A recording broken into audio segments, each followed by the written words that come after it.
आज की टॉपिक है वैद्युत क्षेत्र तथा वैद्युत बल रेखाएं। तो इससे पहले हमने जाना क्या कि आवेश क्या होता है, आवेशों का प्रकार क्या होता है, वे कब आकर्षित करते हैं और कब आवेश एक दूसरे को प्रतिकर्षित करते हैं। अब उसी आधार पे एक टॉपिक है वैद्युत क्षेत्र और उसी से संबंधित एक टॉपिक है वैद्युत बल रेखाएं।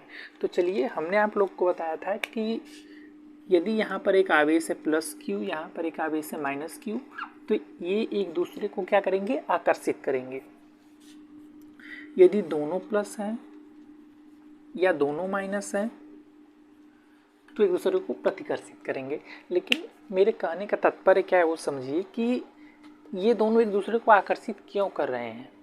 क्या मैं यदि इस आवेश को, इस प्लस क्यू को उठाकर यहाँ पर रख दूँ और इस माइनस क्यू को उठाकर यहाँ पर रख दूँ तो क्या ये इन दोनों के बीच आकर्षण होगा? देखिए, आप बचपन में एक चीज़ देखते होंगे कि आप चुम्बक लिए रहते हैं, तो चुम्बक में जब आप मान लीजिए ये आपके पास एक चुम्बक है, दूसरा चुम्बक है, जब आप इसको सेम स्थिति में रखते हैं तो एक दूसरे से दूर भागता है। आप ये देखे होंगे। हालांकि यहाँ चुम्बक है, यहाँ पर यन सिरा यस सिरा से होता है। मतलब यदि मैं इसको प्रॉपर शेप में बताऊँ तो चुम्बक में कुछ इस तरह के गुण पाए जाते हैं। आगे के चैप्टर्स में है, इनको मैं डिटेल में आपको बताऊंगा। तो जब आप चुम्बक का विपरीत साइड देखे फलक पाते हैं तो ये एक दूसरे को आकर्षित करते हैं, और यदि यही चुम्बक इसके यहाँ पर हम लाएं तो एक दूसरे को क्या करेंगे, प्रतिकर्षित करेंगे। तो कहीं ना कहीं चुम्बक का एक कुछ न कुछ क्षेत्र होता है। बस समझने की कोशिश कीजिए कि चुम्बक के चारों ओर का जो क्षेत्र होता है उसको कहते हैं क्या है, चुंबकीय क्षेत्र।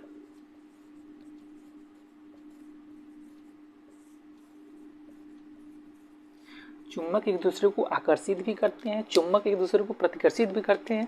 ऐसा क्यों पॉसिबल है? ऐसा इसलिए पॉसिबल है क्योंकि उस चुम्बक के चारों ओर कहीं ना कहीं उसका एरिया है, रेंज है। यदि हम इस चुम्बक को बहुत दूर कर देंगे तो एक दूसरे को न तो आकर्षित करेंगे न तो प्रतिकर्षित करेंगे। इससे ये साफ पता चलता है कि कहीं ना कहीं इसके चारों ओर एक क्षेत्र है, ये कहीं ना कहीं एक वैक्यूम क्लियर कर रहा है।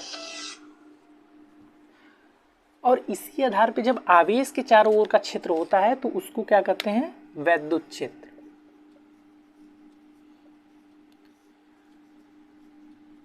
जब आवेश की बात होती है, जब चुंबक की बात होती है तो उसके चारों ओर का रीजन हम क्या कहते हैं, चुंबकीय क्षेत्र।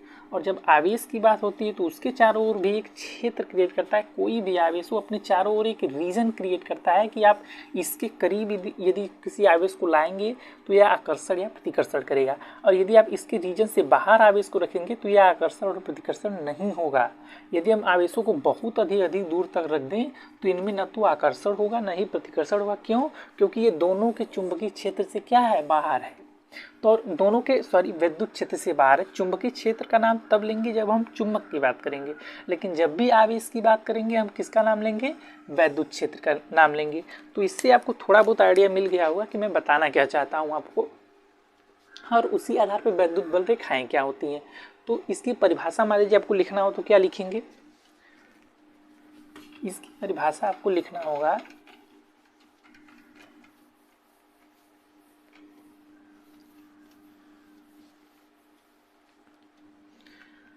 वैद्युत क्षेत्र को क्या कहेंगे। तो आप लिखेंगे कि किसी आवेश या आवेश समुदाय के चारों ओर का वह क्षेत्र, वैद्युत क्षेत्र की बात कर रहे हैं। तो मैंने आपको बताया कि चुंबक के कारण जो क्षेत्र उत्पन्न होगा उसे चुंबकीय क्षेत्र कहेंगे, लेकिन जो आवेशों के कारण क्षेत्र उत्पन्न होता है, आवेश के कारण जो रीजन क्रिएट करता है, उसको हम क्या कहेंगे, वैद्युत क्षेत्र कहेंगे। तो परिभाषा में किस टर्म का यूज करेंगे, किसी विद्युत आवेश के चारों ओर का वह क्षेत्र, किसी विद्युत आवेश के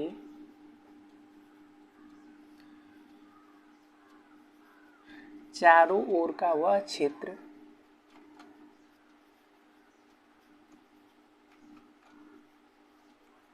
जहां कोई अन्य आवेश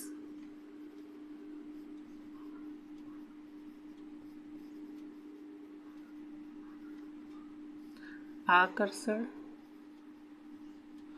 भाई जब एक प्लस एक माइनस रहेगा, डिफरेंट रहेंगे तो आकर्षण करेंगे। अब प्रतिकर्षण, बल का अनुभव करे।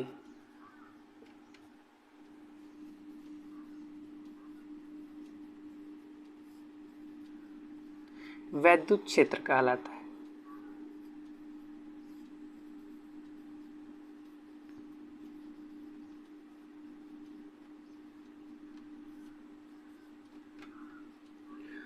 तो जब किसी विद्युत आवेश के चारों ओर का एक वह क्षेत्र जिसमें कोई अन्य आवेश लाने पर आकर्षण अथवा प्रतिकर्षण बल का अनुभव होने लगे, यदि आकर्षण और प्रतिकर्षण बल का अनुभव नहीं हो रहा है, इसका मतलब उस आप जो आवेश रखे हैं उसके विद्युत क्षेत्र के बाहर रखे हैं। यदि आप उसके विद्युत क्षेत्र में जाएंगे, हर किसी का एक रीजन होता है, उसके क्षेत्र में जाएंगे तो आप इफेक्ट जरूर पड़ेगा जो है। यदि वो प्लस आवेश होगा तो प्रतिकर्षित होगा, यदि वह ऋण आवेश होगा तो आकर्षित होगा। अब विद्युत क्षेत्र मैंने आपको बता दिया कि आप आई होप समझ गए होंगे कि विद्युत क्षेत्र क्या है, लेकिन विद्युत बल रेखाएं क्या होती हैं। देखिए होता कुछ ऐसा है कि मान लीजिए यहाँ पर हमने कोई आवेश क्यों रखा है, ठीक है। तो एक परीक्षण आवेश मतलब किसी भी चीज़ को परीक्षण करने के लिए हम एक आवेश की कल्पना करते हैं और इसको हम सदैव अपनी सुविधा के लिए पॉजिटिव रखते हैं और इसको करते हैं Q0, ठीक है। देखिए इसका इस टर्म का यूज आगे आपको किया जाएगा परीक्षण आवेश के रूप में। परीक्षण आवेश का मतलब टेस्ट चार्ज, जिससे हम टेस्ट करते हैं, तो इसको कहते हैं परीक्षण आवेश। इसको हमेशा हम धनात्मक प्रकृति के मानते हैं। ऐसा क्यों है कि हम इसको हमेशा धनात्मक प्रकृति का मानते हैं?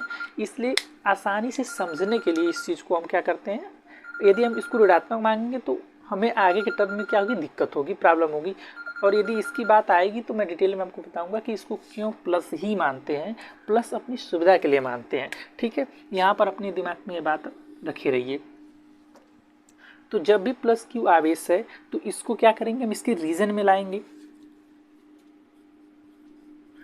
ये आवेश है, इसके चारों ओर कुछ न कुछ तो रीजन होगा ही होगा। तो जब इसके रीजन में हम लाएंगे तो ये क्या करेगा, एक दूसरे को प्रतिकर्षित करेंगे और प्रतिकर्षित करने के कारण ये क्या करेगा, किसी दिशा में, भाई ये जब एक दूसरे को प्रतिकर्षित करेंगे तो ये इस दिशा में क्या होगा, मूव करना शुरू करेगा। तो किसी भी आवेश चार्ज के मार्ग को ही हम क्या कहते हैं, वैद्युत बल रेखा, वैद्युत बल रेखा। तो एक मिनट में आपको देख लेता हूँ कैमरे में सही से आ रहा है कि नहीं सब कुछ, ठीक है। उसके मार्ग को ही हम वैद्युत बल रेखा कहते हैं। एक बार फिर से समझिए कि किसी भी चुंबक के चारों ओर का रीजन जो होता है वो चुंबकीय क्षेत्र होता है, आपको आगे चैप्टरों में मिलेगा। और वैद्युत क्षेत्र किसी भी आवेश के चारों ओर का वो क्षेत्र होता है जिसको हम आवेश के कारण यदि वो क्षेत्र उत्पन्न होता है तो उसको हम वैद्युत क्षेत्र कहते हैं। और वैद्युत क्षेत्र में भाई जाहिर सी बात है कि यदि आप किसी अन्य आवेश को लाएंगे तो वो मूव करेगा। यदि इसकी दिशा लगातार बदल रही, यदि आवेश की दिशा लगातार बदल रही तो एक वक्राकार मार्ग पे गति करेगा।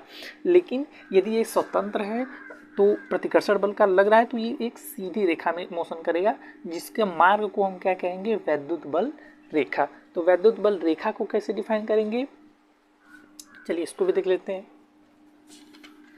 ये जो परीक्षण आवेश है इसको हमेशा आपके मन में क्वेश्चन आएगा कि धनात्मक क्यों लेते हैं, तो धनात्मक अपनी सुविधा के लिए लेते हैं, ठीक है। इसका यूज आगे है। यदि आपसे कोई पूछे वैद्युत बल रेखा क्या है,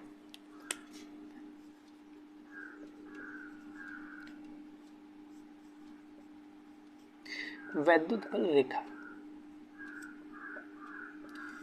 तो वैद्युत बल रेखा को कहेंगे कि किसी भी विद्युत क्षेत्र में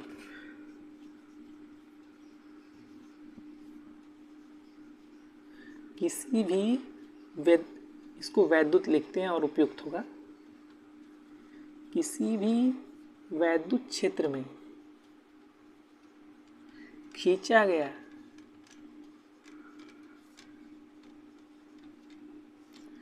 कुछ भी रटना नहीं है। अभी आपने देखा कि वैद्युत क्षेत्र में जो आवेश का मार्ग था, यदि आवेश स्वतंत्र होगा तो कहीं ना कहीं, यदि आप ही बताइए, यदि ये प्लस क्यू चार्ज है, इसके पास एक प्लस क्यू और चार्ज लाएंगे तो ये क्या करेंगे, दूसरे को प्रतिकर्षित करेंगे।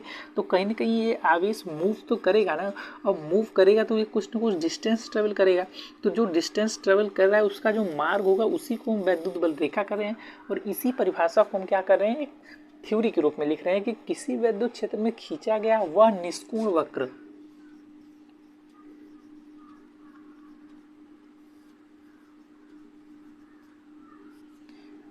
किसी भी वैद्युत क्षेत्र में खींचा गया वह निश्चित कोण वक्र जो वैद्युत क्षेत्र में आने पर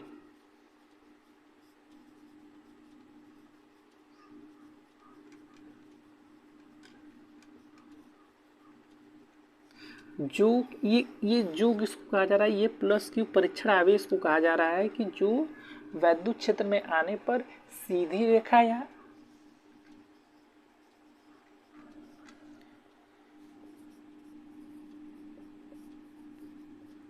वक्राकार मार्ग पर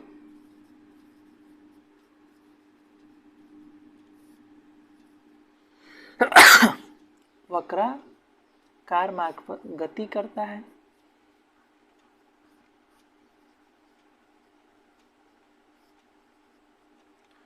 वैद्युत बल रेखा कहलाता है।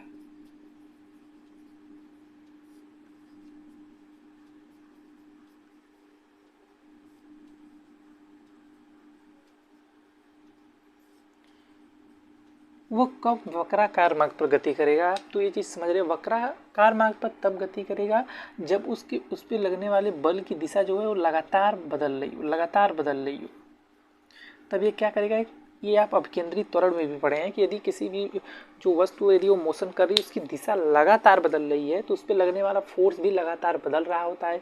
और आप जानते हैं कि यदि हम फोर्स को बदलेंगे तो वो क्या करेगा, यदि हम हर पल फोर्स को बदलेंगे तो वह एक नई हर समय एक नई दिशा में आने की कोशिश करेगा, जिससे एक वक्राकार मार्ग निर्मित होगा। तो उसी को एक कहा जा रहा है कि एक रेखा या वक्राकार मार्ग पर गति करता है, वैद्युत बल रेखा कहलाता है। तो अब आप वैद्युत बल रेखा पे जानेंगे कि उसकी दिशा क्या होती है। तो उसके लिए क्या करते हैं, मान लीजिए यदि ये कोई आवेश है, फिर से वही एग्जांपल मैं लेता हूँ, इसका कोई ना कोई क्षेत्र होगा तो इसमें कोई भी आवेश लाने पर ये किसी न किसी या तो सीधी मार्ग में गति करेगा, यदि ये निरंतर गति अपनी दिशा बदल रहा है तो वक्राकार मार्ग पर गति करेगा। तो वक्राकार मार्ग पर गति करेगा तो इस पे खींची गई कोई भी टेंजेंट, इस पे खींची गई कोई भी स्पर्श रेखा, जैसे मान लीजिए वक्राकार मार्ग पर मोशन कर रहा है तो यदि हम इस पे दिशा मार्ग फाइंड यहाँ पर करना चाहते हैं तो यहाँ पर एक स्पर्श रेखा खींचेंगे। तो जो स्पर्श रेखा की दिशा होगी वही क्या होगी, बल की दिशा होगी। यदि हमें यहाँ दिशा फाइंड करना है तो हम क्या करेंगे, यहाँ पर एक स्पर्श रेखा खींचेंगे। इससे क्या होगा, यदि यहाँ पर स्पर्श रेखा खींचेंगे तो यहाँ पर बल की दिशा इसकी ये है। तो किसी भी वैद्युत क्षेत्र में उसके मार्ग की दिशा या बल की दिशा प्राप्त करने के लिए आप क्या करते हैं, एक स्पर्श रेखा खींचते हैं। बिना स्पर्श रेखा खींचे आप नहीं प्राप्त कर सकते कि उसकी बल की दिशा किधर है। तो इसमें आपने क्या सीखा कि वैद्युत क्षेत्र क्या है, वैद्युत बल रेखाएं क्या है, और किसी भी मार्ग में वैद्युत क्षेत्र की दिशा क्या है या बल की दिशा क्या है। दोनों ही वेक्टर क्वांटिटी है तो दोनों की दिशा क्या है, ठीक है।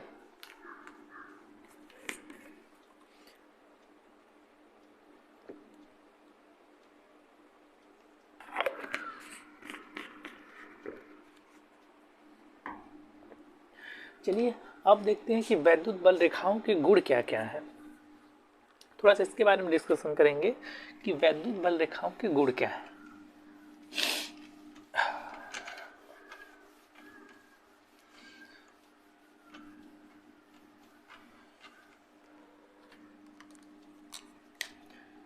रेखाओं के गुण, चलिए स्थिति क्रिएट करते हैं कि आपने एक आवेश माना है प्लस क्यू और यहाँ पर कोई परीक्षण आवेश प्लस क्यू लाए। चलिए तो यही सेम चीज़ यहाँ पर यूज होगा कि मान लीजिए आपके पास प्लस आवेश था, तो आप बताइए कि आपके पास ऑलरेडी प्लस आवेश है और आप कोई प्लस आवेश इसके वैद्युत क्षेत्र में ला रहे हैं, इसके रीजन में ला रहे हैं, तो ये क्या करेगा, ये एक दूसरे को प्रतिकर्षित करेगा, कहीं ना कहीं इसकी दिशा बाहर की ओर होगी। तो हम कह सकते हैं कि यदि कोई आवेश को हम इसके करीब लाएं, धन आवेश के करीब लाएंगे तो वैद्युत क्षेत्र हमेशा बाहर की ओर होगा।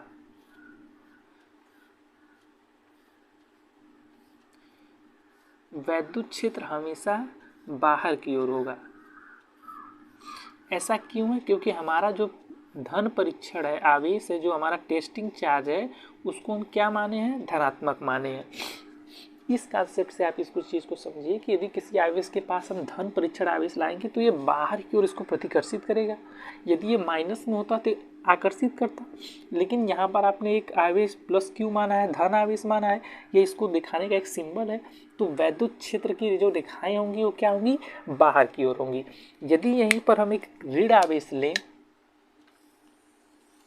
यदि यहाँ पर हम एक ऋण आवेश लें, यहाँ प्लस की जगह ऋण आवेश लें, तो ये प्लस माइनस कारण एक दूसरे को आकर्षित करेंगे।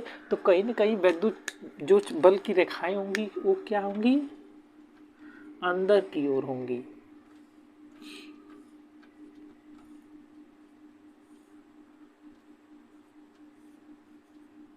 इसको शो करने का एक ऐसा तरीका है।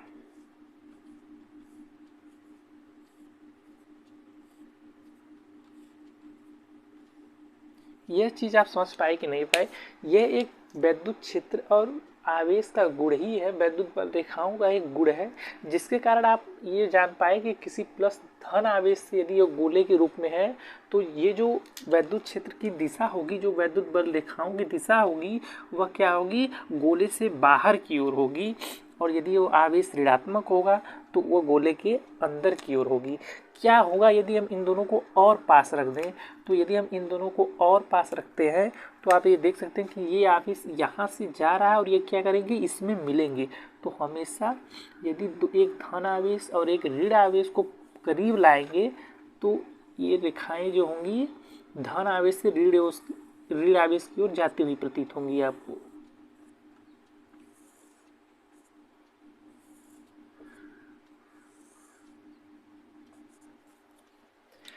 यदि हम इसको अलग अलग समझते हैं तो वैद्युत बल रेखाएं क्या होंगी, बाहर की ओर होंगी, वैद्युत क्षेत्र की दिशा बाहर की ओर होगी। यदि हम एक ऋण आवेश की कल्पना करते हैं तो ऋण आवेश धन आवेश एक दूसरे को क्या करेंगे, आकर्षित करेंगे। वैद्युत बल रेखाएं अंदर की ओर होगी, वैद्युत क्षेत्र की दिशा अंदर की ओर होगी। और यदि धन आवेश और ऋण आवेश को हम थोड़ा सा और करीब कर दें तो यह वैद्युत बल रेखाएं क्या होंगी, धन आवेश से चलकर ऋण आवेश पर क्या होंगी, समाप्त हो जाएंगी। इस चीज़ को आपने दिमाग में रखिए। और एक चीज़ और आता है कि यदि हम दोनों को धन आवेश माने, अच्छा तो ये दोनों को धन आवेश मानेंगे तो क्या होगा,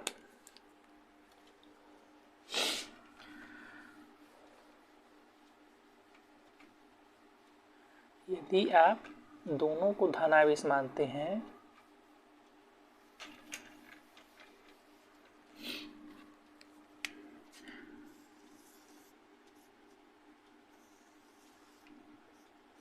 यदि आप दोनों को धन आवेश मानेंगे तो रेखाएं बाहर की ओर, बाहर की ओर, बाहर की ओर,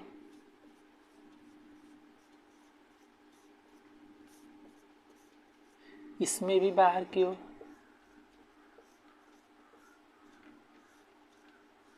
धन आवेश है, ये प्रतिकर्षित करके उसको दूर भेजेगा। तो इनके बीच एक न्यूट्रल पॉइंट निर्माण होगा, अर्थात उदासीन बिंदु निर्माण होगा। उसको हम उदासीन क्यों कर रहे हैं, क्योंकि इस बिंदु पर बराबर और विपरीत दिशा में भाई ये प्रतिकर्षित बल एक दूसरे को दूर ले जाने का प्रयास करेंगे। कहीं ना कहीं इस बिंदु पर यहाँ पर बल इस दिशा में लगेगा इसके कारण, और इसके कारण बल इस दिशा में लगेगा। दोनों धन आवेश बराबर है तो यहाँ पर एक न्यूट्रल पॉइंट, एक उदासीन बिंदु प्राप्त होगा। इसको कहते हैं उदासीन क्षेत्र। इसको उदासीन क्षेत्र क्यों कहते हैं, क्योंकि ये दूसरे को निरस्त कर देंगे। इसी को न्यूट्रल पॉइंट कहते हैं। यदि एक दूसरे को अलग अलग रखते थे तो ये रेखाएं क्या होती थी, बाहर की ओर होती थी, ऋण आवेश के लिए अंदर की ओर होती थी। यदि एक प्लस एक माइनस था तो क्या हुआ, जो वैद्युत बल रेखाएं थी धन आवेश से चलकर ऋण आवेश की ओर जाती थी, और दोनों ही धन आवेश रखने पर हमें एक उदासीन क्षेत्र प्राप्त होता है। उदासीन क्षेत्र क्यों प्राप्त होता है, क्योंकि यहाँ पर इनके द्वारा लगाया गया जो वैद्युत बल है वो बराबर है और क्या है, विपरीत दिशा में है। तो ये एक दूसरे को क्या करेंगे, निरस्त कर देंगे। तो इसी चीज को वैद्युत बल रेखाओं के गुण को थ्योरी के रूप में लिखना होगा तो कैसे लिखेंगे, देखिए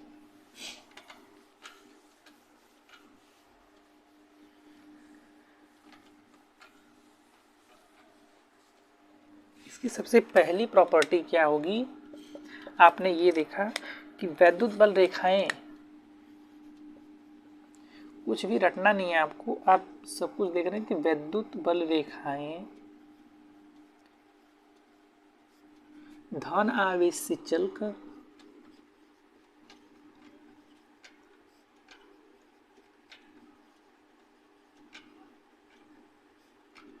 ऋण आवेश पर समाप्त होती है।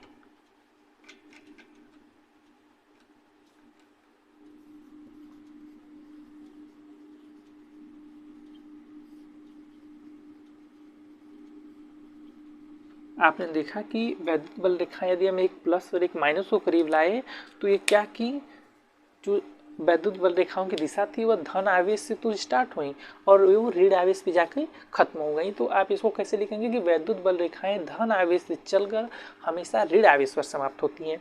इसकी दूसरी प्रॉपर्टी क्या है? इसकी दूसरी प्रॉपर्टी ये है कि ये वैद्युत बल रेखाएं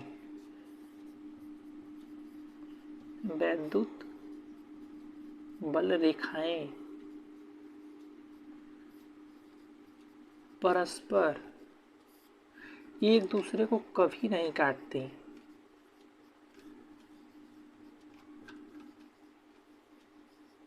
कभी नहीं काटती। क्यों? क्योंकि कटान बिंदु पर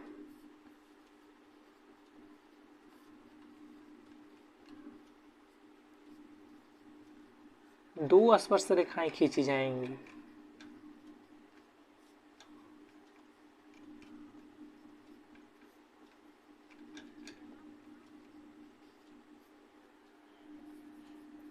जो कि दो दिशा को प्रदर्शित करती हैं,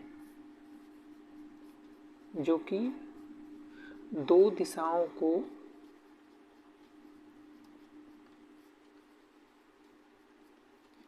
प्रदर्शित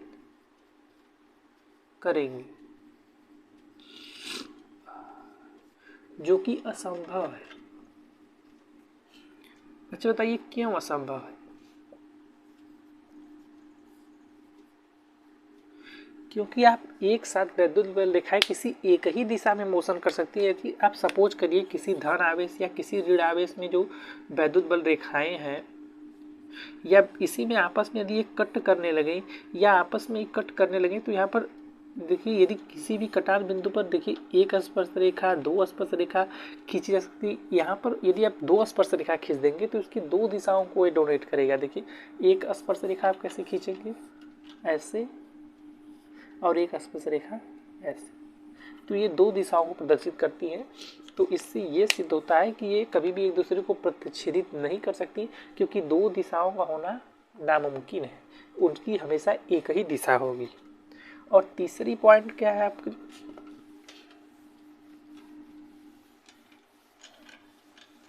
देखिए तीसरा पॉइंट ये है, इसको मैं आपको एक्सप्लेन कर दे रहा हूँ कि तीसरा पॉइंट, अच्छा आप देखोगे कि जब हम धन आवेश को ऋण आवेश की ओर ले जाते हैं तो दूसरों को क्या करते हैं, आकर्षित करते हैं। तो इसका मतलब ये है कि कहीं ना कहीं वैद्युत बल रेखाएं लंबाई में लचकदार होती हैं। वो क्या करती हैं, लचकती हैं एक दूसरे की ओर। यदि ये प्लस आवेश है, ये ऋण आवेश है, तो इसका कुछ ना कुछ रीजन होगा, इसका भी रीजन होगा। जब हम इन दोनों को पास लाएंगे तो इनमें वैद्युत बल रेखाएं जो ये बाहर की ओर होंगी, इसमें अंदर की ओर होंगी, तो एक दूसरे को लचक लंबाई की तरह लचकदार होती है, लचकती हैं।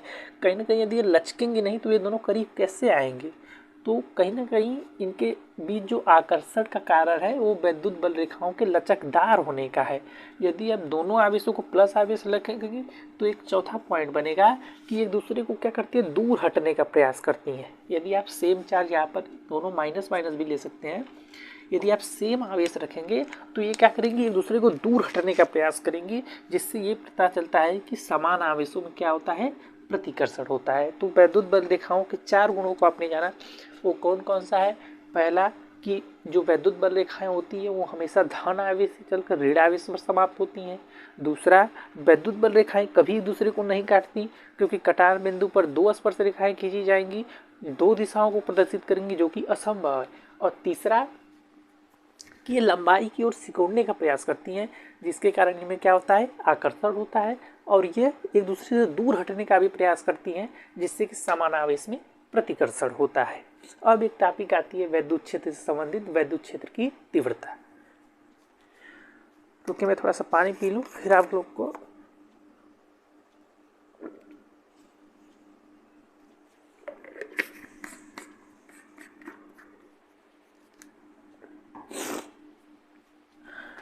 अब क्या होगा, वैद्युत क्षेत्र की तीव्रता क्या है, देखिए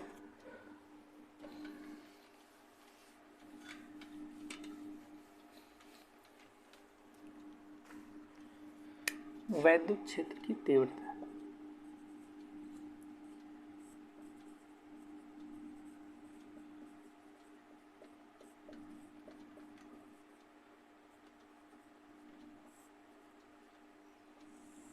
चलिए टॉपिक तो मैं आपको पढ़ाऊंगा, लेकिन ये समझ लीजिए कि वैद्युत क्षेत्र की तीव्रता क्या है। वैद्युत क्षेत्र की तीव्रता का मतलब ये होता है कि किसी भी कोई आवेश से या कोई आवेश समुदाय है तो उसके चारों ओर एक क्या होगा, एक रीजन क्रिएट होगा, एक क्षेत्र क्रिएट होगा। और क्षेत्र क्रिएट होगा तो किसी भी बिंदु पर उसके वैद्युत क्षेत्र का जो मान होता है उसी को हम वैद्युत क्षेत्र की तीव्रता कहते हैं। यदि आपसे कोई बोले कि वैद्युत क्षेत्र की तीव्रता ज्ञात कीजिए, तो तीव्रता ज्ञात करने का एक सीधा अभिप्राय यही है बस कि क्या, कि उस बिंदु पर जो वैद्युत आवेश है उसके चारों ओर का जो रीजन है उसके किसी भी बिंदु पर वैद्युत क्षेत्र का मान कितना है, उस मान को ही हम वैद्युत क्षेत्र की तीव्रता कहते हैं। और इसको निकालते कैसे हैं, मान लीजिए कोई टेस्ट चार्ज, हमेशा टेस्ट चार्ज को किससे डिनोट करेंगे, प्लस क्यू से। यदि एक दूसरे पे क्या करेंगे, फोर्स अप्लाई करेंगे, तो फोर्स और इनके परीक्षण आवेश के अनुपात को ही वैद्युत क्षेत्र की तीव्रता कहते हैं। यह एक सदिश राशि है, बल भी एक सदिश राशि है, तो इसके अनुपात को ही हम क्या कहते हैं, वैद्युत क्षेत्र की तीव्रता। यदि परिभाषा लिखना हो तब क्या लिखेंगे कि किसी वैद्युत क्षेत्र में रखा गया परीक्षण आवेश जिसपे बल F लग रहा है, तो फोर्स और उस परीक्षण आवेश के अनुपात को ही हम वैद्युत क्षेत्र की तीव्रता कहते हैं।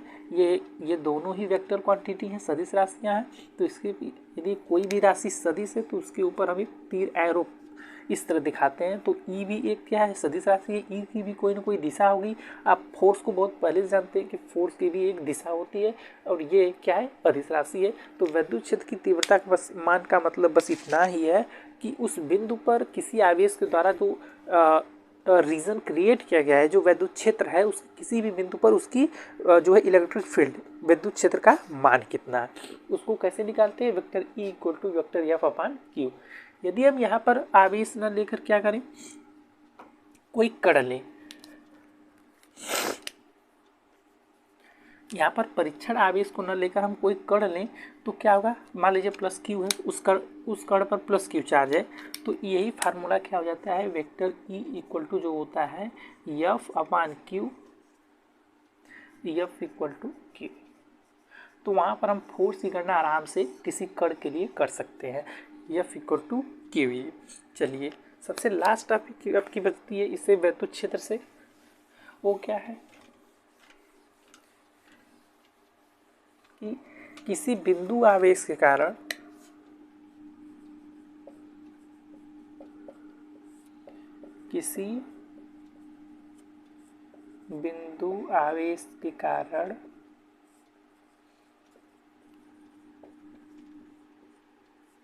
वैद्युत क्षेत्र की तीव्रता।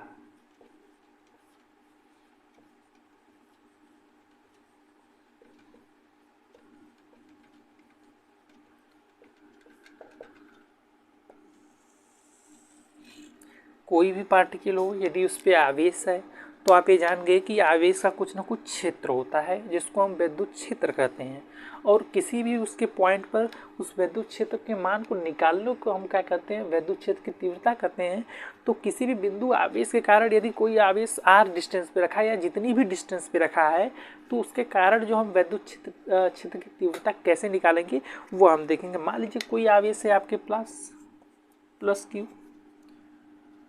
और इस बिंदु आवेश के r डिस्टेंस पर आपको मान लीजिए परीक्षण आवेश Q0 दिया गया है। मान लीजिए एक बार एक सेकंड में कैमरे में देख लेता हूँ।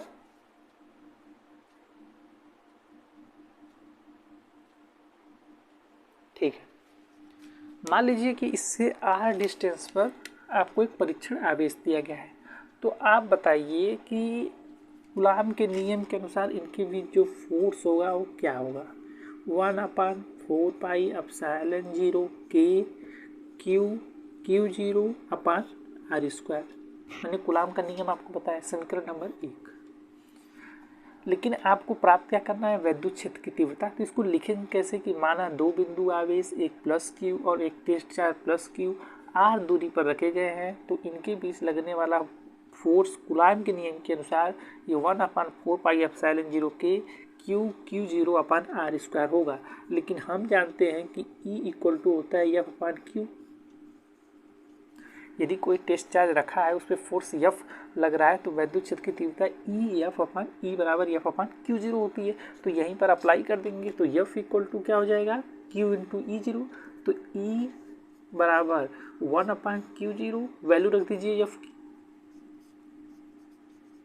1/4πε0 Q0/r²। Q0 से Q0 कैंसिल हो जाएगा, क्या बचेगा 1/ε0 के 4π Q/r²। लेकिन यदि हम इन केस निर्वात में लेंगे या वायु में लेंगे, निर्वात या वायु के लिए, तो K की वैल्यू क्या हो जाएगी 1। तो E की वैल्यू होगी 1/4πε0, जिसका मान कितना होता है 9 × 10⁹ इंटू Q/r²। तो यही जो इक्वेशन है, यही है किसी बिंदु आवेश के कारण वैद्युत क्षेत्र की तीव्रता। तो किसी भी बिंदु आवेश के कारण यदि वैद्युत क्षेत्र की तीव्रता फिर न्यूमेरिकल आपको सॉल्व करने के लिए आए, तो आप किस फार्मूले का प्रयोग करेंगे, E इक्वल टू 1/4πε0 Q/r²। अच्छा, एक चीज़ और होता है कि परिभाषा में एक चीज़ और ऐड की जाती है कि किसी आवेश या आवेश समुदाय। तो इसका क्या मतलब है, आप समझिए आवेश समुदाय का क्या रोल है।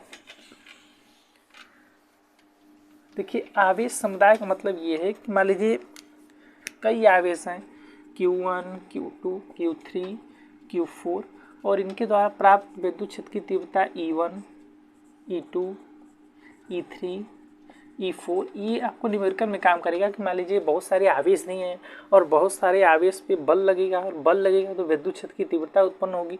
तो विद्युत क्षेत्र जो ये उत्पन्न होगा, तो ये किसके बराबर होगा, तो टोटल E जो होगा ये आपके इनके डायरेक्ट सभी विद्युत क्षेत्रों को क्या करेंगे, जोड़ देंगे। जितने भी आपको क्षेत्र जितने भी आवेश दिए जाएंगे उतना क्षेत्र उत्पन्न होगा, और इनके सदिश योग के क्या होता है, बराबर होता है।